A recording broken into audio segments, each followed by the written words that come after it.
இன்னைக்கு சமையல் விருந்துல நாம வந்து ஒரு ஸ்நாக் ரெசிபி பார்க்க போறோம். என்னன்னா மசாலா கடலை எப்படி பண்றதுன்னு பார்க்க போறோம். அது இன்னைக்கு மசாலா கடலை நான் வந்து வெள்ளைப்பூடை இடிச்சு போட்டு நம்ம பொரிச்சு எடுக்க போறோம். இங்க வெள்ளைப்பூடுக்கு பதிலா நீங்க வந்து ஓமம் சேர்க்கலாம், ஓமத்தை பொடி பண்ணி சேர்க்கலாம். அப்படி இல்லைன்னா பெருங்காயத்தூள் சேர்க்கலாம். இன்னைக்கு நான் அது ரெண்டும் சேர்க்காம வெள்ளைப்பூடை பொரிச்சு நம்ம சேர்க்க போறோம். வெள்ளைப்பூடுல உள்ள அந்த ஃப்ளேவர் வந்து ரொம்ப நல்லா இருக்கும். நல்லா அது பொரிஞ்சு வரும்பொழுது நல்லா கிரன்ச்சியா ரொம்ப டேஸ்டியா இருக்கும். வாங்க வீடியோக்குள்ள போகலாம். மசாலா கடலை எப்படி பண்றதுன்னு பார்க்கலாம். இப்போ மசாலா கடலைக்கு நான் முதல்ல 2 கப்புக்கு கடலை எடுத்திருக்கேன். இந்த 2 கப்பு கடலையும் இது வந்து அவிச்ச கடலை கிடையாது, பச்சை கடலை தான். இந்த 2 கப்பு கடலை தொலியோடு நீங்கள் சேர்த்துக்கலாம், தொலி இல்லாமலும் சேர்த்துக்கலாம். ஸோ 2 கப்புக்கு நம்ம கடலை சேர்த்தாச்சு.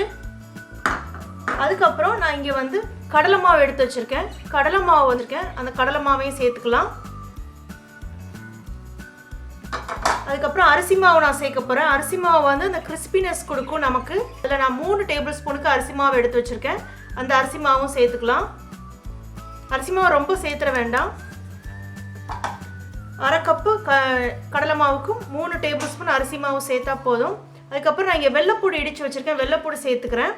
ஆனால் இங்கே நான் வெள்ளைப்பூடு சேர்க்குறேன். வெள்ளைப்பூடுக்கு பதிலாக நீங்கள் வந்து ஓமத்தை அரைச்சி சேர்க்கலாம். அப்படி இல்லைன்னா பெருங்காயத்தூள் இருந்துச்சுன்னா பெருங்காயத்தூள் சேர்த்துக்கலாம். ஓமம் 1 டீஸ்பூன் சேர்க்குறேன்னா சேர்க்கலாம், பெருங்காயத்தூள் அரை டீஸ்பூனுக்கு சேர்த்துக்கலாம். நம்ம கடலை மாவு சேர்த்துருக்கனால நம்ம வந்து வெள்ளைப்பூடு சேர்க்குறோம். இப்போ நான் வந்து மிளகாய் தூள் எடுத்து வச்சுருக்கேன். இது உங்கள் காரத்துக்கு தகுந்தாப்பில் போட்டுக்கலாம். நான் இங்கே வந்து 1 டேபிள் ஸ்பூனுக்கு மிளகாய் தூள் எடுத்து வச்சுருக்கேன். அதுக்கப்புறம் உப்பு தேவையான அளவு நம்ம சேர்த்துக்க போகிறோம் இந்த மசாலா கடலைக்கு. அதுக்கப்புறம் கருவேப்பிலை நான் இங்கே சேர்க்குறேன். கருவேப்பிலை சேர்த்தா ரொம்ப நல்லாயிருக்கும். அது பொரிஞ்சு வரும்போது நல்லா க்ரன்ச்சியாக நல்லா இருக்கும். இப்போ முதல்ல நாம் லைட்டாக மிக்ஸ் பண்ணிக்கலாம். ஏன்னா வெள்ளைப்பூடு போட்டிருக்கோம் இல்லையா, அதனால முதல்ல லைட்டாக மிக்ஸ் பண்ணிக்கிறங்க. இதுக்கு தண்ணி சேர்க்கும் போது தண்ணியை ஒரேடியாக ஊற்றிடக்கூடாது. தண்ணியை நாம் வந்து தெளித்து தான் சேர்க்கணும். ரொம்ப ஊற்றிட்டோன்னா அது ரொம்ப தண்ணி ஆயிரும். அதாவது நம்ம போட்டிருக்க அந்த கடலை மாவும் அந்த அரிசி மாவும் இந்த கடலையில் ஒட்டுற அளவுக்கு நம்ம மிக்ஸ் பண்ணணும். நான் கொஞ்சம் கொஞ்சமாக சேர்த்து மிக்ஸ் பண்ணுறேன். ஸோ இந்த மாதிரியே மிக்ஸ் பண்ணுங்கள், ஒரேடியாக ஊற்றிட வேண்டாம்.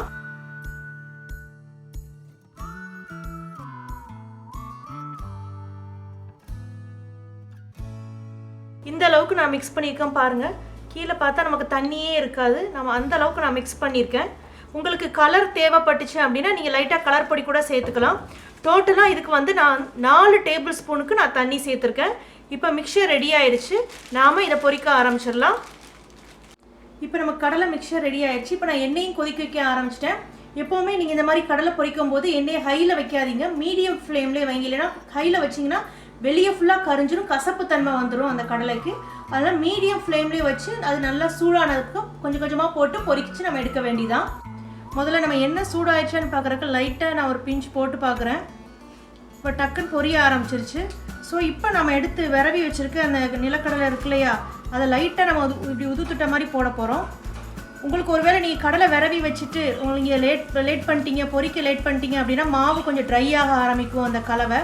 அந்த நேரத்தில் நீங்கள் வந்து லைட்டாக தண்ணியை மேலே தொளிச்சு விட்டுட்டு நீங்கள் வந்து பொரிக்க ஆரம்பிக்கலாம்.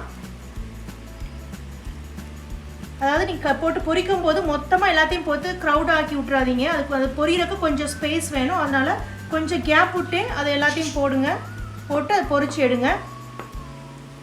நம்ம பொரிஞ்சிட்டு இருக்கும்போதே நம்ம இடையில கரண்டியை விட்டு கிண்டக்கூடாது. அது லைட்டாக பொரிஞ்சு இந்த சவுண்டு லைட்டாக நமக்கு அடங்க ஆரம்பிக்கும். அந்த நேரத்தில் நாம் இதை எடுத்துடலாம்.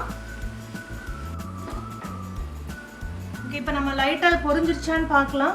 மொத்தமாக நான் கரண்டியை விட்டு கிண்டாமல் இந்த மாதிரி ஸ்கீவரை வச்சு லைட்டாக பாருங்கள். இப்போ பொரியிற சவுண்டும் அடங்கிருச்சு இல்லையா, இப்போ உங்களுக்கு பார்த்தா தெரியும். அது நல்லா கிறிஸ்பி ஆயிடுச்சு. இப்போ நாம் இதை எடுத்துடலாம். இதை வந்து எடுத்து நாம் வந்து ஒரு பேப்பர் டவலுக்கு ட்ரான்ஸ்ஃபர் பண்ணிடலாம்.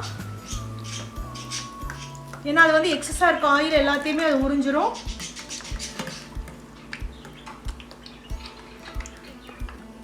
நான் இதில் எல்லாத்தையும் இதுக்கு ட்ரான்ஸ்ஃபர் பண்ணிக்கிறேன்.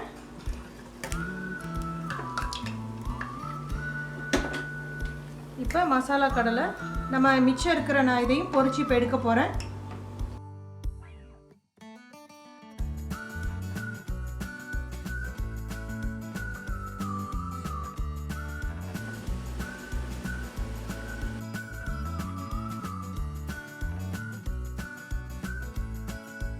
இப்போ நமக்கு ரொம்ப டேஸ்டியான மசாலா கடலை ரெடி ஆயிடுச்சு. இதில் நான் கருவேப்பிலை எல்லாம் சேர்த்துருக்கேன். கருவேப்பிலை நல்லா சாப்பிடும்போது நல்லா க்ரன்ச்சியாக இருக்கும், டேஸ்டியாகவும் இருக்கும். குழந்தைங்களுக்கு கருவேப்பிலை எல்லாம் சாப்பிடாம அவாய்ட் பண்ணுறாங்கன்னா இந்த மாதிரி பண்ணி கொடுங்க. அதை கட்டாயம் விரும்பி சாப்பிடுவாங்க இதை.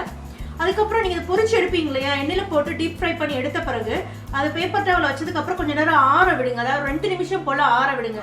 நீங்கள் உடனே சாப்பிட்டீங்க அப்படின்னா அது வந்து நல்லா க்ரன்ச்சியாக இருக்காது, ஒரு மாதிரி சவுன்னு இருக்கும். அதனால் கொஞ்சம் ஆற விட்டுட்டு நீங்கள் சாப்பிட்டீங்கன்னா நல்லா க்ரன்ச்சியாக இருக்கும், டேஸ்டியாகவும் இருக்கும். அப்புறம் நீங்கள் இதை வந்து நல்லா ஆறுனதுக்கப்புறம் நீங்கள் ஸ்டோர் பண்ணி வைக்கணும்னு நினச்சிங்கன்னா ஒரு ஏர்டைட் கண்டெய்னரில் போட்டு ஸ்டோர் பண்ணி வைக்கலாம். 1 வாரம் வரைக்கும் கூட நீங்கள் இதை வச்சு யூஸ் பண்ணலாம்.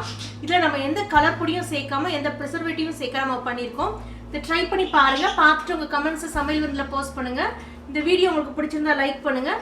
சமையல் விருந்து சேனலை சப்ஸ்கிரைப் பண்ணுங்கள். கூடவே பெல் சிம்பிளை நீங்கள் கிளிக் பண்ணிட்டீங்கன்னா நான் அப்டேட் பண்ணுற வீடியோஸ் நீங்கள் உடனே பார்க்கலாம். நம்ம இன்னொரு வீடியோவில் சந்திக்கலாம். நன்றி, வணக்கம்.